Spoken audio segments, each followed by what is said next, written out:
तो quality properties अपन पढ़ रहे हैं, जिनमें से अपन third colligative property depression freezing point पे काम कर रहे हैं। ठीक है, डिप्रेशन फ्रीजिंग पॉइंट अपने समझ लिया था कि रीजन तो क्या था, कैसे क्या होता है, डिप्रेशन फ्रीजिंग पॉइंट सब कुछ है ना, ये तो अपने समझ ही लिया है। ठीक है, अब देखो कैसे था, एक बार जल्दी से देखो, है ना।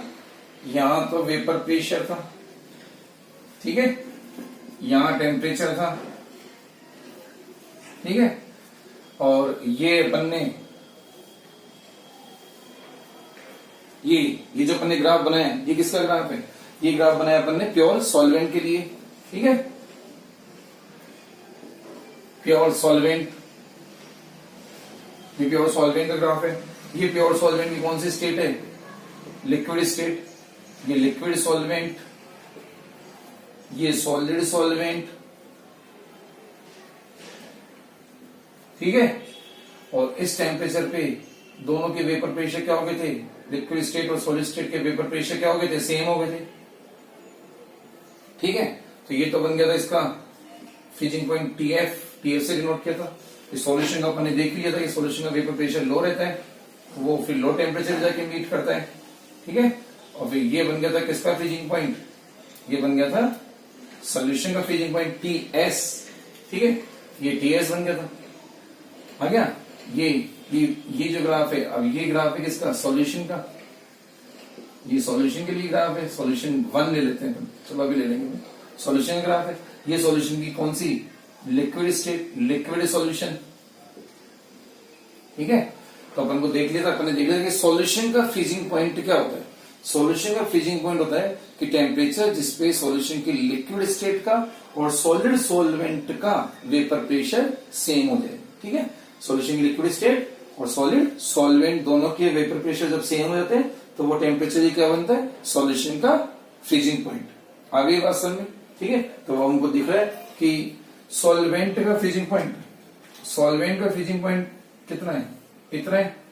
ठीक है, और सॉल्यूशन का फ्रीजिंग पॉइंट कितना है, ये। तो सॉल्यूशन का फ्रीजिंग पॉइंट क्या हो चुका है, सॉल्यूशन का फ्रीजिंग पॉइंट कम हो चुका है, कम हो चुका है। तो बस इसी को अपन बोलते हैं क्या, डिप्रेशन इन फ्रीजिंग पॉइंट। ठीक है, क्या लिखा था फिर अपन ने इसको अपन ने लिख लिया था del T F equals to t f minus t s. ठीक है, t f minus t s, और यही बनता है फिर क्या, depression in freezing point, d f p. आगे बात समझे। फिर अपन ने सॉल्यूशन इसमें ये भी देखा था कंसंट्रेशन का क्या इफेक्ट पड़ता है, तो अपन ने एक और सॉल्यूशन इसमें कंसीडर किया है ना, एक और सॉल्यूशन जब अपन ने कंसीडर किया इसमें। ठीक है, तो अपन ने देखा कि कौन सा सॉल्यूशन, देखो ये सॉल्यूशन, अब इसको सॉल्यूशन 1 बोल रहे हैं, और ये जो सेकंड सॉल्यूशन लिया इसको अपन बोल रहे हैं सॉल्यूशन 2, सॉल्यूशन 2। ठीक है, ये सॉल्यूशन 1 हो गया, ये सॉल्यूशन 2 हो गया। तो हमको पता है कि सॉल्यूशन 2 की कंसंट्रेशन क्या है, ज्यादा है। सॉल्यूशन 2 में नॉन वोलेटाइल सॉलिड की क्वांटिटी ज्यादा है।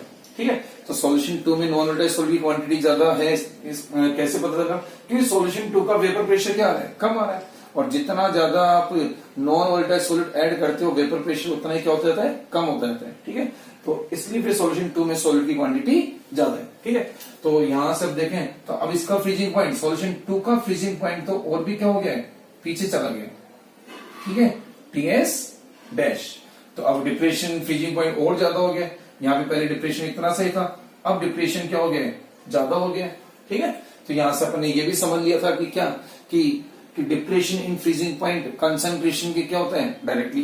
ठीक है, तो एक रिलेशन तो अपने यहाँ पे ये तैयार किया था कि क्या, कि depression in freezing point, depression in freezing point, depression in freezing point directly proportional to किसके, कंसंट्रेशन। आगे एक बात तो ये भी कर ली थी, साथ में अपन ने ये भी कर लिया था कि क्या, कि जैसे जैसे वेपर प्रेशर जितना कम होता जाता है, देखो फर्स्ट सॉल्यूशन की बात करें तो फर्स्ट सॉल्यूशन में वेपर प्रेशर इतना कम हुआ है। ठीक है, सेकंड सॉल्यूशन में बात करें तो सेकंड सॉल्यूशन में लोवरिंग ज्यादा हो गई है, ये वेपर प्रेशर में लोवरिंग है। ठीक है, फर्स्ट सॉल्यूशन में लोवरिंग इतनी है तो डिप्रेशन भी कितना है, कम है। सेकंड सॉल्यूशन लोवरिंग बढ़ गई है तो डिप्रेशन भी क्या हो गया है, बढ़ गया। ठीक है, तो यहां से ये भी समझ में आ रहा है क्या, कि डिप्रेशन इन फ्रीजिंग पॉइंट किसके भी डायरेक्टली है, depression in freezing point directly proportional to किसके, lowering of vapour pressure, lowering of vapour pressure के डायरेक्टली है। इससे ये बात भी समझ में आ रही है कि दोनों प्रॉपर्टीज एक दूसरे से क्या कर रही है, रिलेट कर रही है, इंटरलिंक्ड है, इसलिए इनको कोलिगेटिव प्रॉपर्टीज बोला गया। इसलिए इनको क्या बोला गया, कोलिगेटिव प्रॉपर्टीज। आ रही है बात समझ में? ठीक है, तो ये सब तो हो ही गया था अपना, आगे तो इतना सब तो समझ में। दो चीजें यहां से तैयार कर लिए कि डिप्रेशन फ्रीजिंग पॉइंट एक तो कंसंट्रेशन के डायरेक्टली है, दूसरा depression freezing point lowering of vapour pressure की भी डायरेक्टली है। ठीक है, साथ में ये एलिवेशन बॉइलिंग पॉइंट के भी डायरेक्टली है, वो अपन अभी और देख लेंगे दोबारा। ठीक है, फिलहाल इतना सब कुछ समझ में आ गया, आ रही बात समझ में? ठीक है, अब देखो, अब आगे देखते देखो नेक्स्ट।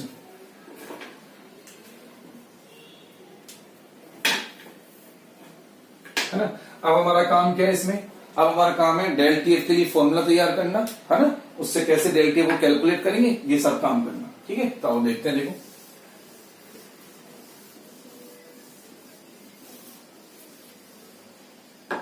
कैसे रहेगा।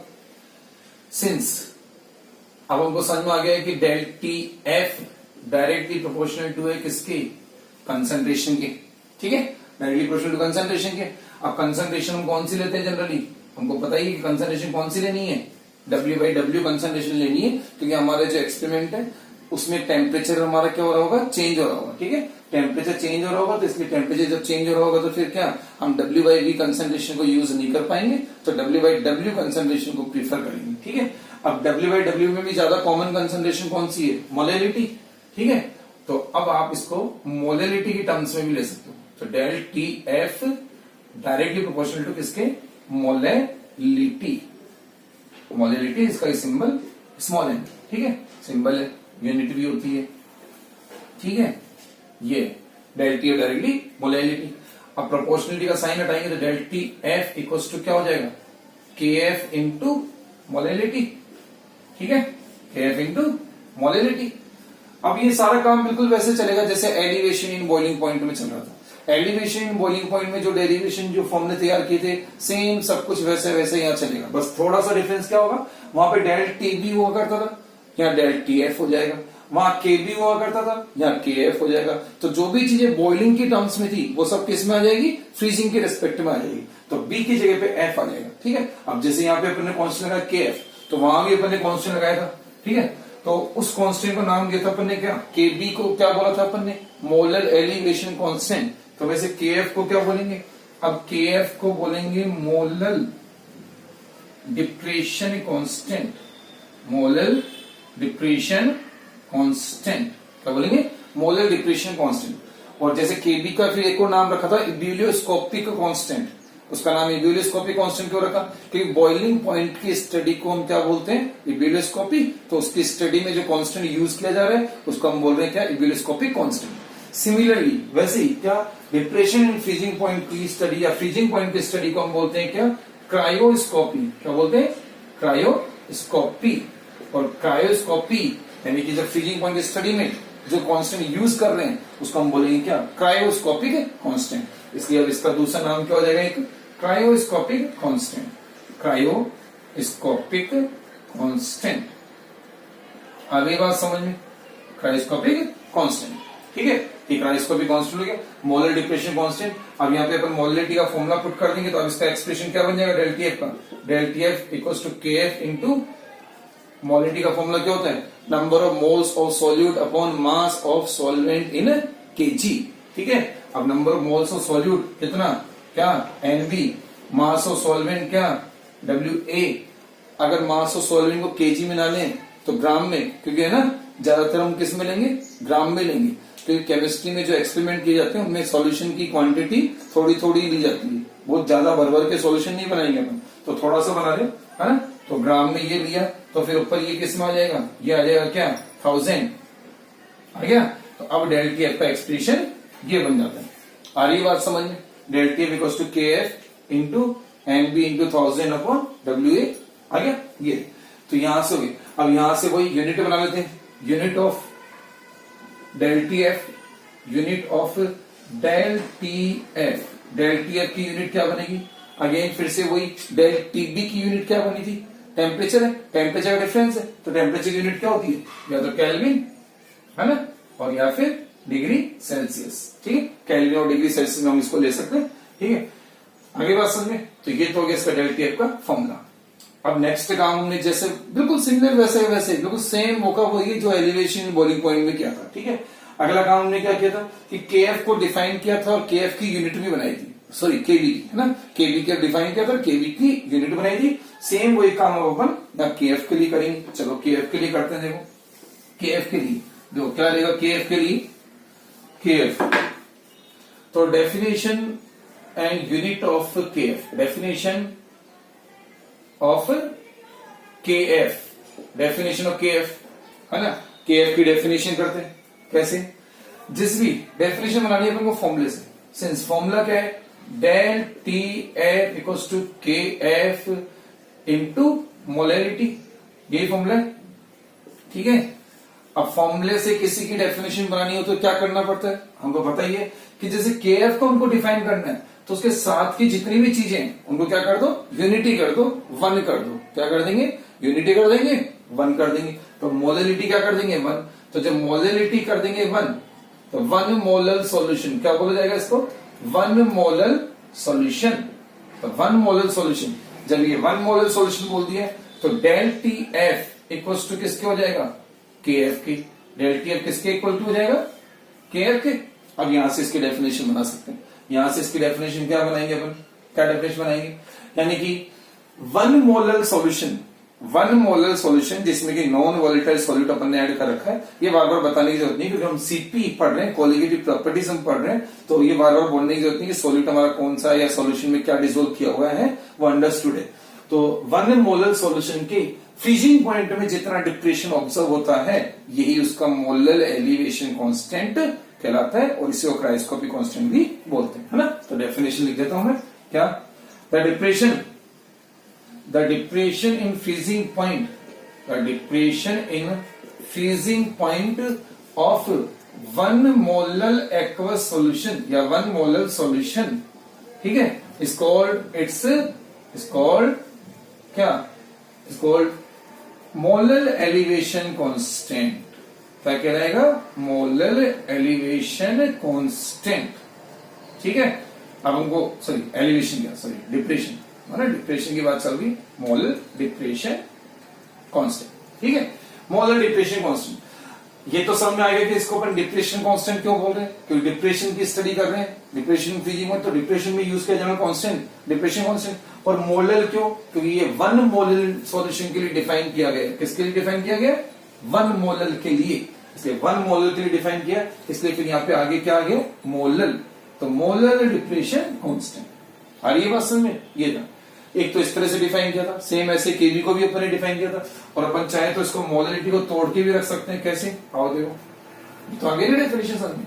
अब देखो सेकंड डेफिनेशन अगर इसकी बनाए, वही थोड़ी मोलरिटी को तोड़ के अगर लिखते हैं इसमें, तो क्या मोलरिटी का फॉर्मूला अगर पुट कर दें तो क्या बनता है, देखो del T F equals to के एफ इंटू एन, तो ही, और अब क्या बन जाएगा, del T F equals to के एफ, मोलरिटी का फॉर्मूला पुट कर दें तो N B upon W A, जो कि ग्राम में लिया जा रहा है, तो ये ऊपर आ जाएगा क्या, 1000 आ गया। अब ये चीज है, अब यहां से के एफ को डिफाइन करना है, यहां से अगर के एफ को डिफाइन करेंगे तो वही बात, इस पूरे होल फ्रैक्शन को हमको क्या करना पड़ेगा, इस पूरे को वन करना पड़ेगा। अब ये पूरा वन कैसे होगा, ये पूरा वन होगा जब हम एन बी क्या ले लें, एन बी ले लें 1 mole, number of moles of solute कितना ले लें, 1 मोल, और डब्ल्यू ए कितना रख लें, डब्ल्यू ए रख लें अपन कितना, 1000 ग्राम, ठीक है।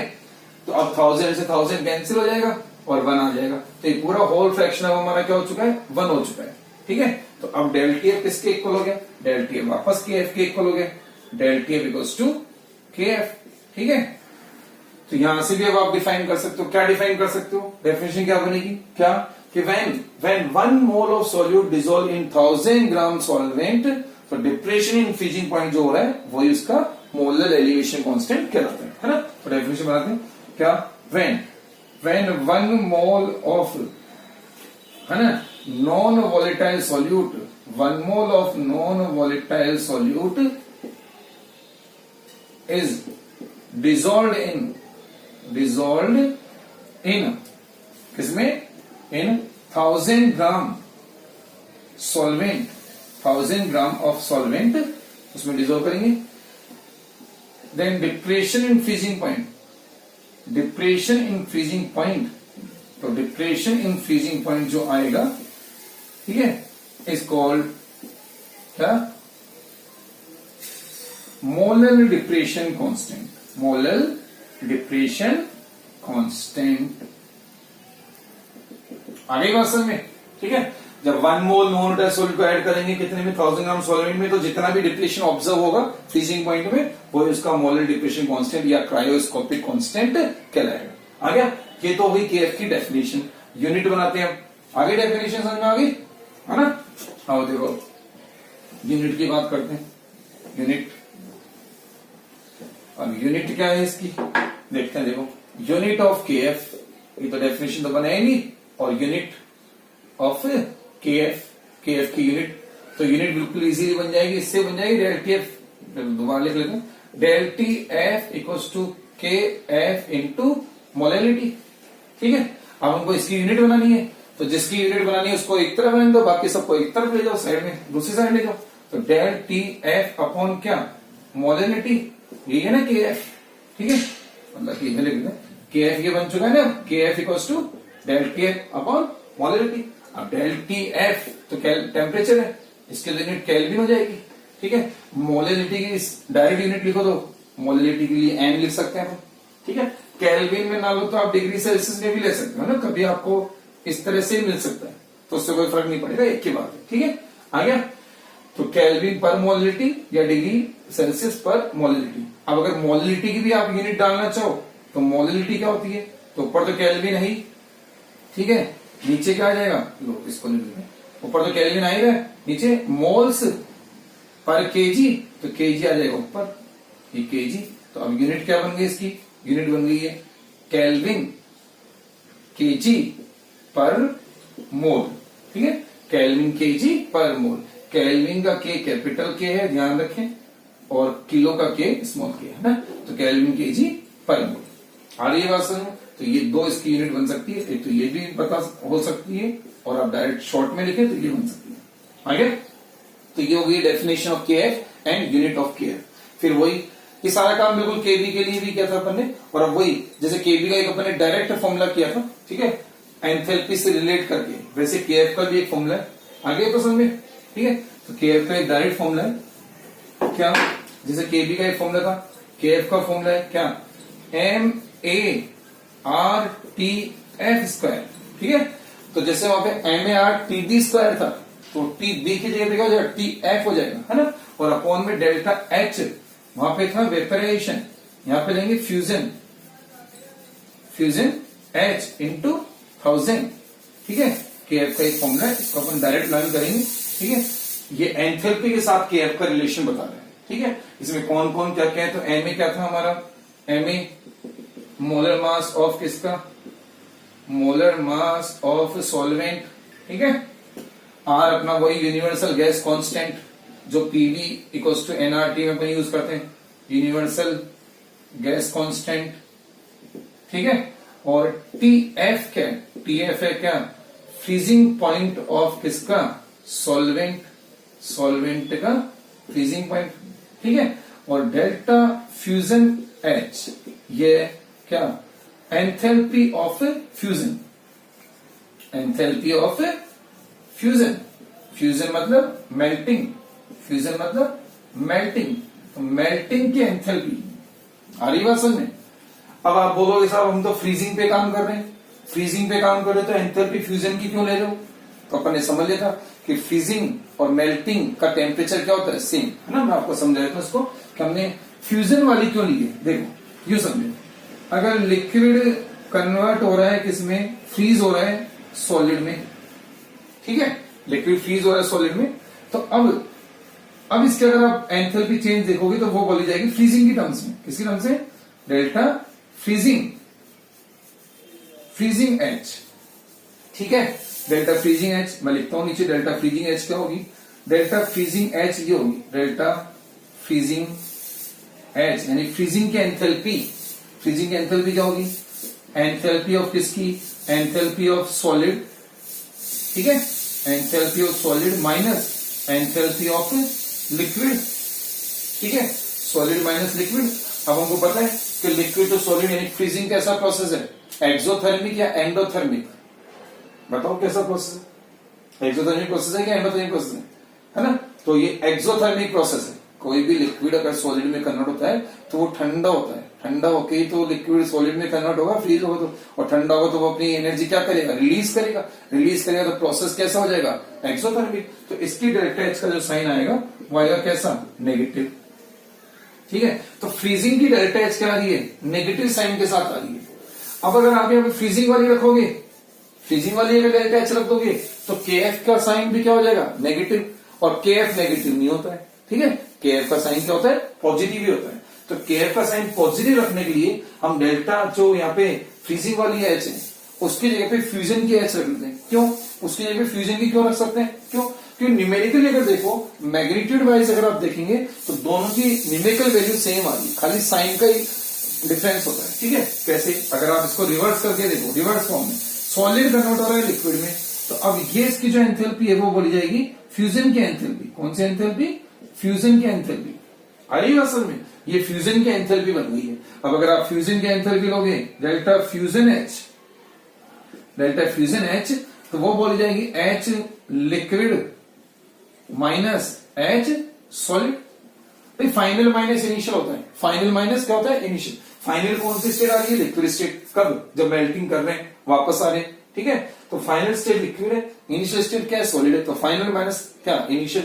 अब फाइनल माइनस इनिशियल करोगे, अब मैं आपसे पूछता हूं मेल्टिंग कैसा प्रोसेस है, एंडोथर्मिक है, एक्सोथर्मिक है ना? मेल्ट को, किसी भी सॉलिड को मेल्ट करना होता है तो उसको हीट सप्लाई करनी पड़ती है, उसको हीट सप्लाई करते हैं तब फिर वो मेल्ट होता है, यानी कि प्रोसेस कैसा होता है, एंडोथर्मिक। और एंडोथर्मिक के लिए डेल्टा एच का साइन क्या होता है, पॉजिटिव।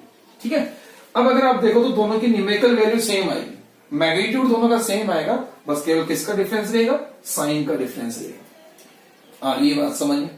ठीक है, तो साइन का डिफरेंस रहेगा, बाकी और कोई फर्क नहीं पड़ेगा। इसलिए अपन फ्रीजिंग की जगह पे क्या यूज कर रहे हैं, फ्यूजन की एंथैल्पी काम में ले रहे हैं आगे, जिससे कि हमारा के एफ का साइन नेगेटिव ना हो जाए, क्योंकि के एफ जो कांस्टेंट है, के एफ है ना, मोलराइजेशन कांस्टेंट, ये नेगेटिव साइन के साथ नहीं आता है।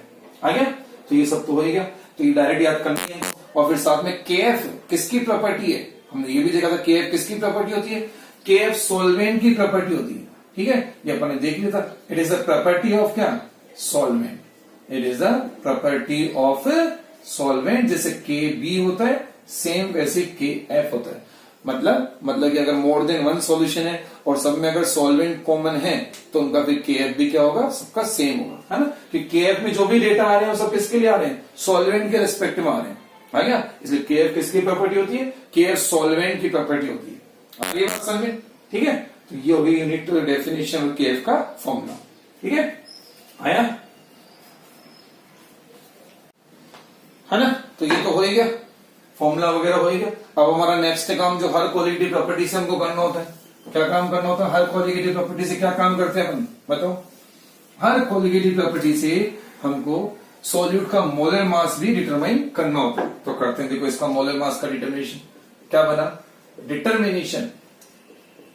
Determination of molar mass, determination of molar mass of solute from किससे, depression in freezing point, DFP, है ना? हर क्वालिटी प्रॉपर्टी में अपन एक काम ये भी करते हैं, मोलर मास को डिटरमाइन करना। RLVP से भी किया था, एलिवेशन बॉइलिंग पॉइंट से भी किया था, और डिप्रेशन इन फ्रीजिंग पॉइंट से भी करना है। और डिप्रेशन इन फ्रीजिंग पॉइंट से मोलर मास डिटरमाइन करने के मेथड को फिर बोला गया, कौन सा मेथड, इस मेथड का नाम रखा गया है क्या, इस मेथड को बोलते हैं क्रायोस्कोपिक मेथड, क्रायोस्कोपिक मेथड। ठीक है, इसलिए इसकी स्टडी को क्रायोस्कोपिक बोल रहे हैं, और कांस्टेंट को अपन ने क्या बोला था, क्रायोस्कोपिक कांस्टेंट। तो कैसे बनाएंगे फॉर्मूला, आसान है बिल्कुल। सिंस डेल पी एफ हमारा आ गया था क्या, K F into N B, है ना? मोलिटी का फॉर्मूला डाला था अपन ने, WA ग्राम में, ऊपर क्या 1000। ठीक है, ये हमारा डेल टी एफ का फॉर्मूला था। ठीक है, ये फॉर्मूला था डेल टी एफ का, आ रही बात समझ में, WA। ठीक है, अब यहाँ पे एन बी क्या है, number of moles of solute. ठीक है, अब एन बी की जगह पे हम क्या पुट कर सकते हैं, एन बी हमको पता है, since N B WB upon capital MB, ठीक है। अब एनबी आप जब यहां डाल दोगे, एनबी की वैल्यू यहाँ फॉर्मूला यहां डाल दोगे, तो अब डेल टीएफ का सिंबल क्या, फॉर्मूला क्या बन जाएगा, del TF equals to W B upon M B into W A, और ऊपर क्या 1000, ये ग्राम में है ही हमारा, ठीक है। अब हमको क्या बनाना है, हमको बनाना है क्या है, हमको मोलर मास फाइंड करना है, सॉलिड का मोलर मास बनाना है एमबी। एमबी ये मोलर मास है सॉलिड का, है ना, ये वेटिंग ग्राम है, ये मोलर मास, ये मोल्स का फॉर्मूला होता ही है उससे, ठीक है। तो बस कुछ नहीं करना है, एमबी को इधर ले जाएंगे, डेल टी एफ को इधर ले जाएंगे, तो अब क्या बन जाएगा हमारा एमबी का फॉर्मूला, एमबी इक्वल्स टू क्या, K F upon del T F into W B upon W A into क्या 1000, ठीक है। तो ये हमारे लिए MB molar mass of solute आ जाता है। यूनिट मोलर मास की हमको पता है यू या फिर ग्राम पर मोल में देनी है, ठीक है। तो इस तरह से डिफरेंशिएट फ्रीजिंग पॉइंट से अपन क्या कर सकते हैं, मोलर मास ऑफ सॉल्यूट भी डिटरमाइन कर सकते हैं। आगे समझ में सेम है बिल्कुल वैसे वैसे जैसे एलिवेशन बॉइलिंग पॉइंट में किया था, सब कुछ वैसे वैसे यहाँ पे आगे समझ में, ठीक है।